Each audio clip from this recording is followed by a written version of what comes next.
The Lawless Twenties.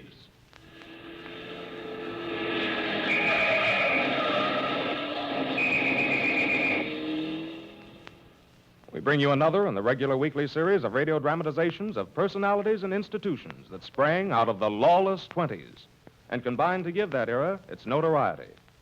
The events depicted in this series are based upon actual files, but for obvious reasons, fictitious names and places have been substituted.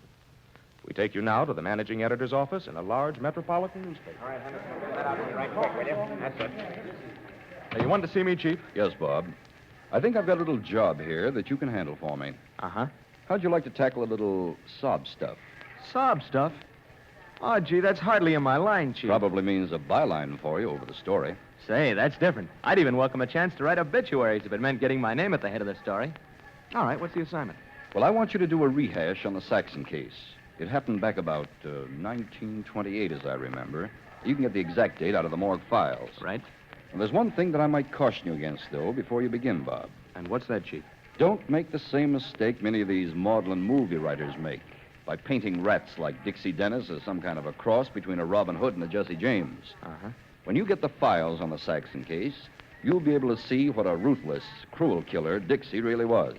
And what happened in the case, Chief? Well, it might help you if I gave you a little of the background on the case. About the time it happened, Dixie was Big Mike Teen's bodyguard. Now, Big Mike treated him more like a kid brother than like a bodyguard. But that wasn't enough for Dixie.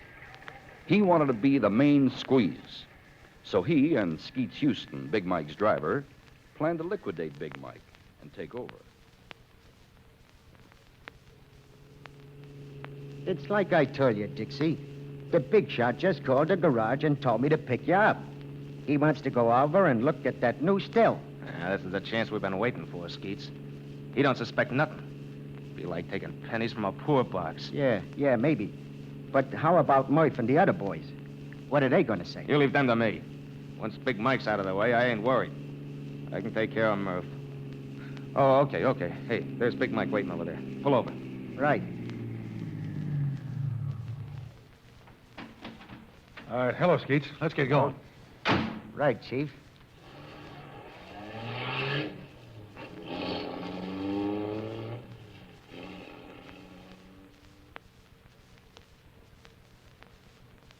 I told you took the wrong fork back there, Skeets. We're off on a dirt road. Where do you... Sit tight, big shot. Huh? One road's as good as another for all the riding you got left. What? Hey, if this is a gag, I ain't laughing. What goes on? Well, it's like this, Mike.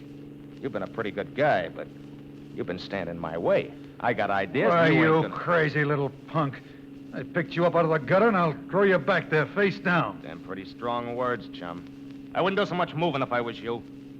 This cannon I got in my hand ain't exactly an ornament. How about up there, Dixie?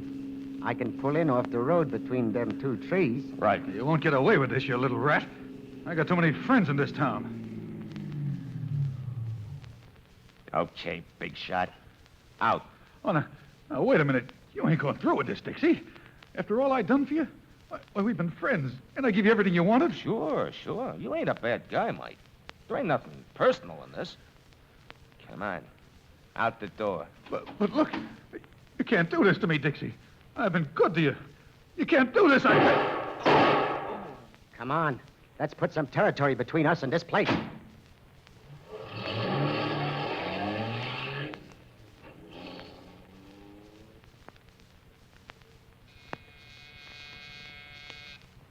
Murph Tillison's here, Dixie.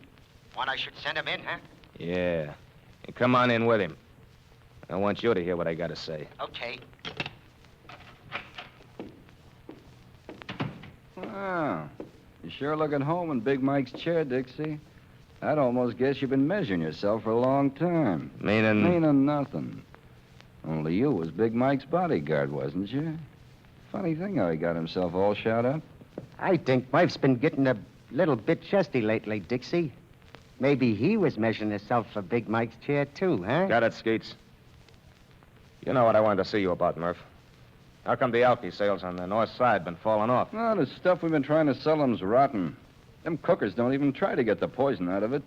It's already sent a couple of guys to the hospital. I don't ask you to drink it, do I? All you got to do is sell it. What do you care what happens to the suckers that buy it? Where you falling off worst? All over the north side. Diamond Joe Regal's got a pretty big joint over there near the high school. He won't even let our drivers put the stuff in. Well, let's go visit this guy, Diamond Joe, huh? Maybe he ain't heard that there's a new guy running this show. He can't get away with the kind of stuff that he pulled with Big Mike.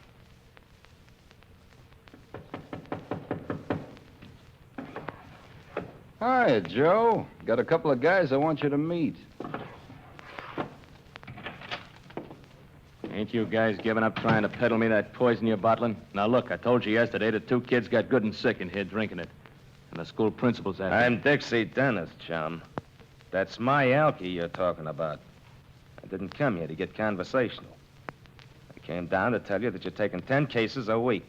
Is this guy kidding, wife? There's a guy back there at the table. He's waiting for his kid. Drives her home from school. Why? Get him out of here. Why, you little squid owl? Hey, now, wait a minute, fella. Put that right away. All right, I'll get him out. I'm sorry, Mr. Saxon, but I'm closing up. You'll have to wait outside. Oh, you're closing up, Joe? At this time of day, why, Nobody asked you to beat your gums. Beat it. Oh, all right. All right, Joe.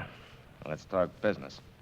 You gonna be reasonable? Look out, Dixie. He's got a bunk I'll starter. train you little punk. Come on, let's beat it out of here. Hey, who's that guy that they call Saxon that was in here? I don't know. Well, he can put the finger on both of us. Find out who he is and where we can lay our hands on him.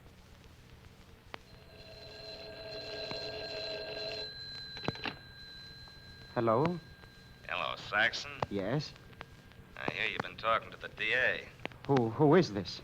I hear you picked out the picture of a couple of mugs and swear they was in Diamond Joe's place the day he was killed. If you are trying to intimidate me, you haven't a chance. You ain't been down to pick up your kid at the high school today, have you? Well, never mind doing it. We done it for you. Well, what do you mean? Nice-looking filly she is, Saxon. Be a shame if she was to get hurt now, wouldn't it? You can't frighten me. There's a law in this land, or I'll go Sure, to... there's a law in this land. And just like you say, I'll tell your kid all about it. Just before. Just before? Just before what? Well, just before what happens to her right after you shoot your mouth off. Then later, a lot later, we'll let her go swimming in a Kelly suit. A Kelly suit? Yeah. When she goes swimming, we wouldn't want she should catch cold, so we're fixing to put her feet in some nice, warm cement. You wouldn't dare. Hello? Hello, operator. Operator. Oh, trace that call. What? Oh, it came from a pay booth. Oh, thank you, operator. But my daughter, her life is in danger. I can't, You've got to, Mr. Saxon. This is bigger than you and me. Men like you aren't willing to help us rid this state of murdering. But don't you see, Mr. District Attorney? It's not for myself that I'm afraid. It's my daughter. They've got my daughter. I know exactly how you feel. It's a lot I'm asking, but you must go through with your identification of Dennis and Murph Tilson as the men in Diamond Joe's place. But my daughter, what will happen to her? It's 3 days now since they took her. Every night they phone me. Every night they threaten the most horrible things. We're doing everything in our power to find her, Mr. Saxon. We have every reason to hope that she's all right. Every reason to hope. That's not enough, Mr. District Attorney. I must know. I'm going crazy. Those phone calls, Look, Mr. Saxon, why don't you go home and get some rest, I think we'll have some good news for you tomorrow. I'll go home. But I don't expect that I'll get any rest.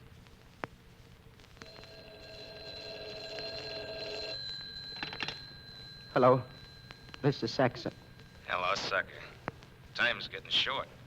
Don't you want to see your kid no more? I do. Look, I'll do anything. I must see my daughter. Is she all right? So far. I've made up my mind to play ball. I won't talk. I just want my girl back. I know you're being smart. If you want your kid, meet me on the Clayville Road. But come alone. How do I know that you aren't going You to... don't. That's what makes it interesting. If you tell anybody, or if you bring somebody, you'll never see that kid of yours again. I'll come. Alone.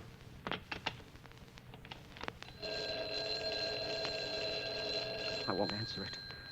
It's the police. If they interfere, I'll never see her again. I can't answer it. My daughter's life. I must go. Oh. All right.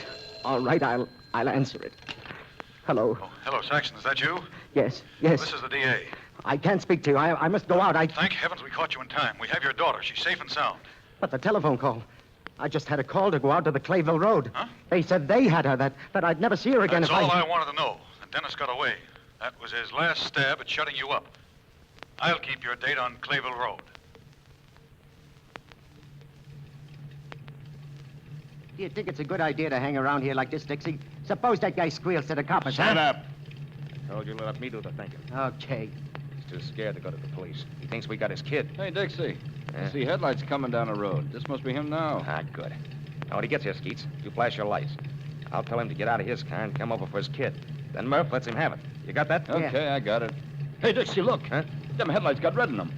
It's the cops. I told you so. I know it. Shut up I and know... get this jeep moving. You, Murph, Yeah? in the back seat with the Tommy gun. Right. Let them have it as soon as they come in the range.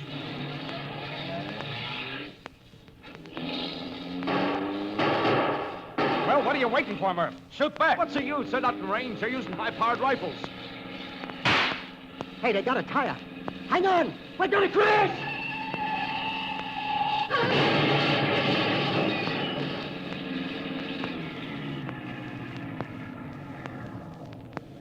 Well, that saves us the necessity of a trial, and Mr. Saxon is going to be able to take that well-earned rest with his daughter.